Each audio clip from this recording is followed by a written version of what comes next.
না কোথায় না, আগে একটু শয়তানি করতো।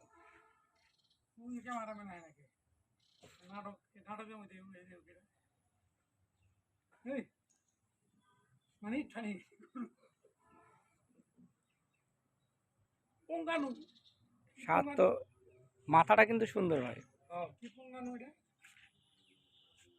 মিনিটার মিনিটার মিনিটার মিনিটার মিনিটার পঙ্গানো।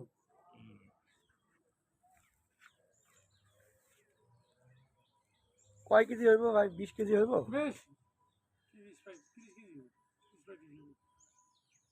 না 30 কেজি। এটা হিসাব করেন, এটা কত, এটা কত, দাঁত কি আরো পড়ছে না সাইডটায়? জানি